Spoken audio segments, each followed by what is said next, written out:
బతుకమ్మ పండుగ వేళ పూల సాగు చేస్తున్న రైతుల్లో హర్షం వ్యక్తమవుతోంది. ముఖ్యంగా బంతి, సీతమ్మ జడపూలకు డిమాండ్ ఏర్పడింది.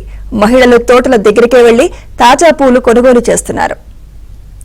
ఇదే అంశంపై మరింత సమాచారం మా కరెస్పాండెంట్ మాంతయ్య అందిస్తారు.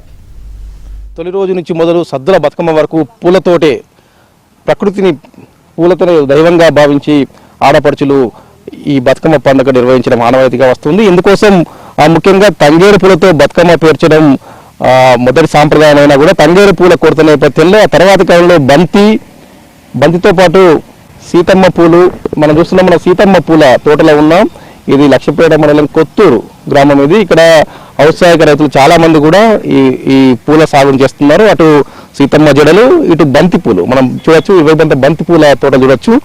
ఏదైతే ముఖ్యంగా ఈ పర్వదినాల నేపథ్యంలో రైతులంతా కూడా బంతి పూలను సాగు చేస్తూ ఉన్నారు. మొత్తం కూడా కొంత కలర్ఫుల్గా ఉండే మనం చూడొచ్చు. బతుకమ్మ పండుగ నేపథ్యంలో చాలా మంది మహిళలంతా కూడా ఈ బతుకమ్మ పూల కొనుగోలుకు మొగ్గు చూపుతూ ఉన్నారు. ముఖ్యంగా ఎక్కడ చూసినా కూడా గత 2 రోజుల నుంచి కూడా పూర్తి స్థాయిలో కూడా పెద్ద ఎత్తున అమ్మకాలు సాగుతున్న పరిస్థితి కనిపిస్తుంది. ముఖ్యంగా స్థానికంగా రైతులతో పాటు ఇతర ప్రాంతాల నుంచి కూడా పెద్ద ఎత్తున కూడా బతుకమ్మకు సంబంధించిన పూలు, ముఖ్యంగా బంతి పూలు, సీతమ్మ జల్లు, గునుగు పూలు ఇవన్నీ తెచ్చి అమ్మకాలు జరుపుతున్న పరిస్థితి మనం చూస్తున్నాచ్చు. మనతో మాట్లాడేందుకు యువ రైతు ఈ బంతి పూలను ఈ పూల సాగు చేస్తున్న యువ రైతు శ్రీనివాస్ ఉన్నారు. చెప్పండి, అసలు ఈ ఆలోచన మీకు ఎందుకు వచ్చింది?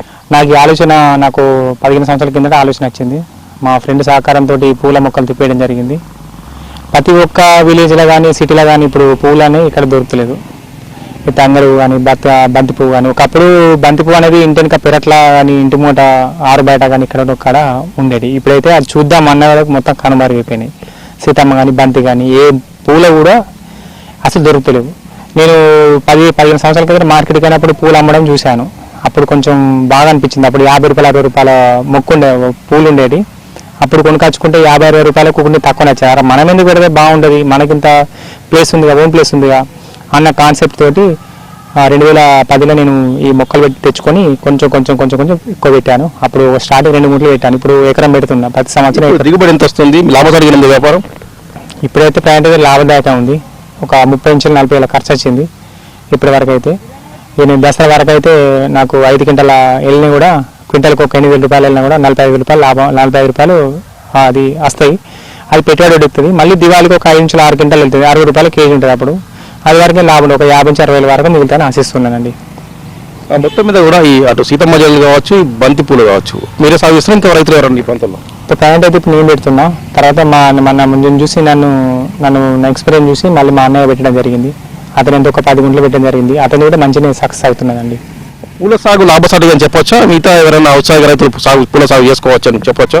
పూల సాగు ఓకే, కానీ దీనికి మెయిన్ ఇంపార్టెంట్ అంటే దీనికి మార్కెటింగ్ లేదు మనకి ఇక్కడ. మన మంచిగా కానీ నిజామాబాద్ కానీ అసలు మొత్తానికి మార్కెటింగ్ లేదు. మనకున్న పరిచయాలు పట్టుకొని రైతులు కొని వాళ్ళు బేరగాళ్ళు ఉంటారు, వాళ్ళని మనం కాంటాక్ట్ అయితే మాత్రం మనకు లాభసాయం ఉంటుంది. లేదంటే మనకి అన్ని రిస్క్ అంటే మనం ఓన్ అమ్ముకున్నంత బెటర్ దేనిలో లేదని నా యొక్క ఆలోచన అండి. ఎందుకంటే మనం బయట కూర్చుని అమ్ముకుంటే 100 రూపాయలు కేజీ పోతాయి. వాళ్ళు గుత్త వాళ్ళు వాటికెళ్తే 50-60 రూపాయలు అంటే మనం తక్కువలో 30-40 రూపాయల వరకు మనకు సేఫ్ అయిపోతుంది. ఒక 4-5 కైకులు పెట్టుకునే కూడా మనకి సేఫ్ అయిపోతాయి. ఎంతో లాభదాయకంగా ఉంటుందని నా యొక్క ఆలోచన అండి. మొత్తం మీద కూడా కలర్ఫుల్ గా బతుకమ్మ పండుగ జరుగుతుంది. సద్దుల బతుకమ్మ వరకు ఎక్కడ చూసినా కూడా పూలు తప్ప మరేటికి కనిపించిన పరిస్థితి ఉంది. అటు సాగు చేసిన రైతులు ఆనందం వ్యక్తం చేస్తున్నారు. అదే సమయంలో ఆ ఫ్రెష్ పూలు స్థానికంగా దొరకడం పట్ల అటు మహిళలు కూడా సంబరపడతా ఉన్నారు. ఇది ఇక్కడి పరిస్థితి. శ్రీనివాస్తో మాంతయ్య, మంచిర్యాల.